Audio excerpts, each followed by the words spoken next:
ሰላም ተሚዚ ተከታታዮች ዛሬ ባበደ ቪዲዮ ተመልሰናል።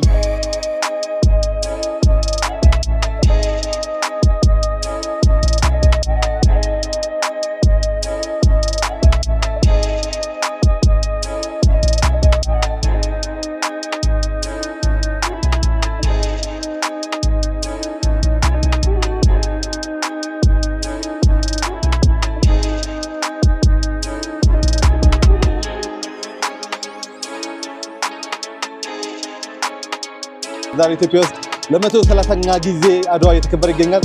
ነገር ግን አድዋ ላይ ማክበር አልቻልንም፣ ምክንያቱም ሌት ሆነናል። አሁን ግን ወደ አድዋ መታሰቢያ ሙዚየም ሄደን ያለውን ነገር አሳያችኋለሁ። ይሄን ቪዲዮ ላይክ፣ ሰብስክራይብ ያደርጋችሁ እስከ መጨረሻው ተከታተሉት። ሌትስ ጎ።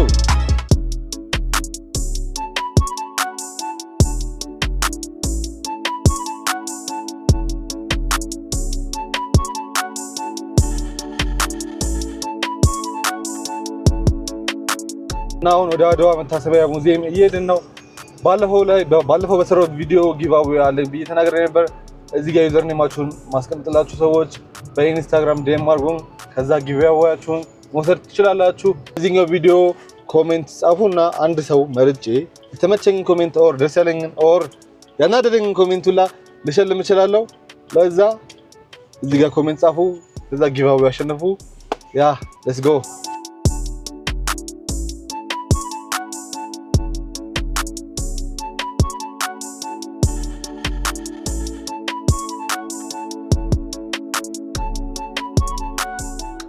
ኦኬ ሶ መኪናችንን አቁመን አድዋ ሙዚየም መግቢያው ጋር ደርሰናል። የተሻገርን ልንገባ ነው። እዛ ወደ ውስጥ ገብተን ምን እናያለን፣ ታሪካችን ምን ይነገረናል፣ የምናየው ይሆናል። እንዲሁም አድዋ በደማቁ እንደተከበረ ሰምተናል ከሰዎች፣ አሪፍም እንደነበረ ያስታውቃል። ደባቡ ያስታውቃል። ለምትወት በጣም ብዙ ሰው አለ። ሁሉም ከየቤተሰቦቹ እየመጣ ነው። ወደዚህ ለስቲ እንግባ። በጣም ስለተራመድኩ እንትን እያልኩ ነው እንደዚህ እያለከለኩ ነው። ኦኬ እሺ ሶ ልንገባ ሞክረን ነበር። ዛሬ የአድዋ ቀን ስለሆነ መግቢያ በነፃ ነው ለሁሉም ሰው እና ውስጥ በጣም ብዙ ሰው ስላለ መጠበቅ አለባችሁ ተብለናል። ነገር ግን ካሜራ የሚፈቅድ አይነት አይመስለኝም። ብቻ እስቲ ሰው እናናገርና ያለውን ነገር ውስጥ ገብቼ ያሳያችኋለሁ። ኦኬ እሺ ሶ አሁን ውስጥ ገለጻ ተደርጎልናል። የማን አርበኛ እና እነማን አርበኞች ስማቸው ታሪካቸው ተጽፏል የሚለውን ነገር በደንብ አሳያችኋለሁ። ሰው እንደምታዩት ውጭ ጋር በጣም ጽድት የሚያምር ቦታችን በጣም ነው የሚያምረው። በመድኃኔዓለም በጣም ብዙ ሰው አለ።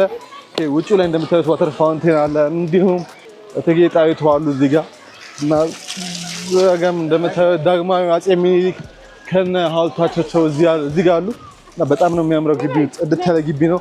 እዛ ጋር ደግሞ ፈረሰኞቹ ማን ናቸው የሚለውን ነገር ሄደን ምን ይሆናል ልትገው በጣም ነው የሚያምረው ግቢው። በጣም ላይክ የአድዋ ድባብ አለው እዚህ ጋር እንደምታዩት ቅርጾቹን። ኦኬ አሁን በአድዋ መታሰቢያ ሙዚየም ውስጥ ነው የምንገኘው። ዛሬ አድዋ ለ130ኛ ጊዜ በመታሰብ እየተከበረ የሚገኘው እንደዚህ በአማረና በደመቀ ሁኔታ ውሏል። ከጀርባ የምታዩት በአድዋ ጊዜ የተሳተፉ ፈረሰኞች ናቸው። የተሳተፉት ፈረሰኞች ብዛታቸው ከ45000 በላይ ፈረሰኞች ተሳትፈዋል። እያንዳንዱ ፈረሰኛ ፈረስ ጋላቢዎቹ ስማቸው የሚሆነው በፈረሳቸው ስም እንጂ በራሳቸው ስም አልተጠሩም። እንደምታዩት በጣም የሚያምር እዚህ ጋር ሐውልት ተቀምጦላችኋል። ወደዛ ጋር ሄደን ደግሞ ያለውን ነገር አሳያችኋለሁ። ኦኬ አሁን ከጀርባ የምታገኙትን ሐውልቶች ሄደን ስማቸውን አብረን የምናነበው ይሆናል። ለዛ እነማን በዛ ጊዜ ተሳትፈዋል የሚለውን እስቲ እንይ። እዚህ ጋር የምናገኘው ሐውልት ፊታውራሪ ገበየሁ ጉርሙ ነው እና ትንሽ ላይክ ነው አማርኛ ታውቃላችሁ እንደሚያስቸግረኝ ለዛ ለማንበብ ነው እንጂ ለማውራት ጎበዝ ነኝ። እሺ እዚህ ጋር እንደምታገኙት ልዑል ራስ መኮንን ወልደ ሚካኤል ጉዲሳ ይገኛል። የምታዩት በጣም ጽድት ያለ ሐውልት ነው። እዛ ጋር ያለውን ከርቀት ማንብላችሁ፣ ምክንያቱም እዚህ ጋር ላይክ ወደታች መውረጃው ላይክ አስከሌተር ስላለ እዚህ ጋር እዚህ ጋር የምናገኘው ሐውልት ደግሞ የንጉስ ተክለ ሃይማኖት ተሰማ ጎሹ ነው። በሚቀጥለው የምናገኘው ሐውልት ደግሞ ንጉስ ሚካኤል አሊ ሊበን ነው። እዚህ ጋር ደግሞ ይላል ደጃዝማች ባልቻ ሳፎ ሮባ ኦኬ ነው የምናገኘው። ያ እዚህ ጋር ስማቸው ትንሽ ያስቸግራል። ላስት ኔማቸው በጣም ላይክ ወደዛ ሄደ ስለሆነ ያስቸግራል። እዚህ ጋር የምናገኘው ሐውልት ደግሞ ራስ ወሌ ብጦል ነው። ብጦል ነው የምናገኘው። ወደዚህ ጋርም ዞር እያለ የተቀሩትን ሐውልቶች ማሳያችሁ ይሆናል። ግቢው እንደምታዩት በጣም ቢዚ ነው። በጣም ብዙ ሰዎች አለ። ወደ ሙዚየሙም በጣም ብዙ ሰው ገብቷል። እዚህ ጋር እንደምታዩት በጣም ብዙ ሰው አለ። እዚህ ጋር የሚገኘው ሐውልት ደግሞ የፊት አውራሪ ሀብተ ጊዮርጊስ ድንግሌ ሆንዶል ነው። የሚቀጥለው ደግሞ ራስ አሉላ እንግዳ ቁቢ ይባላሉ። የሚቀጥለው በስና ሐውልታቸው በጣም ነው የሚያምረው። አሰብኩት በዛ ሰዓት ቢኖር እንዴት ዘራፍ እንደምችል። ኦኬ እዚህ ጋር የምናገኘው ሐውልት ደግሞ ራስ መንገሻ ዮሐንስ ምርጫ ናቸው። ሐውልታቸው በጣም ነው የሚያምረው። አሰብኩት ወንድ ናቸው፣ ከልባቸው ወንድ ናቸው። እዚህ ጋር የምታያቸው ሐውልቶች በጠቅላላ። እዚህ ጋር ደግሞ የምናገኛቸው ሐውልት ዋክሾል ጓንጎል ብሩ ናቸው። በጣም ላይክ የምሬን ነው ትክክለኛ ኢትዮጵያዊን ወዝ የያዙ ጀግና የወንዶች ወንድ ናቸው። እዚህ ጋር ደግሞ የምናገኘው ሐውልት ራስ አባ ቧያለው ንጉሱ ናቸው። በጣም የሚያምር ሐውልት ነው ያላቸው እና ወደዚህ ጋር እንመጣለን። እዚህ ጋር ደግሞ መተን ራስ ቢትወደድ መንገሻን እናገኛለን። በጣም ላይክ እኔ እንጃ አለባበሳቸው፣ ጎራዴ አያያዛቸው፣ ጠመንጃ አያያዛቸው፣ እዚህ ጋር የታጠቁት የቀላ አይነት በጣም የሚያምር ነው እና እስቲ ግቢያችን ውስጥ የአድዋ መታሰቢያ ሙዚየም ይህን ይመስላል። ወደዚህ ጋር የተለያዩ ቅርጻ ቅርጾች አሉ። በጣም አድዋን ስለውታል ኦልሬዲ። ላይክ አድዋ ምን ሊመስል እንደሚችል መገመት ትችላላችሁ። ወኔዋቸው ሲዋጉ ያሉ ፓርት እዛ ጋር አሳይቻችኋለሁ። እዚህ ጋርም ደግሞ እንደምታዩት በጣም የሚያምር ነው። የሆነ ህዝብ ከጀርባ እንደቆመ የሚታያችሁ እዚህ ስዕል ላይ እና በጣም በቃ በባዶ እግራቸው አሰቡት።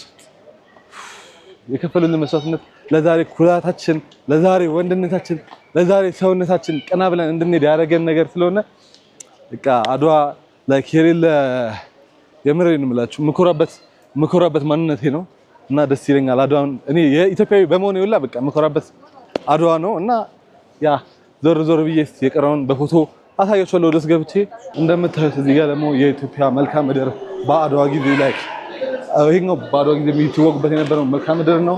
እዚህ ጋር በጣም ሁሉም ሰው ፎቶ ይነሳል፣ እኛም ፎቶአችንን እንነሳለን።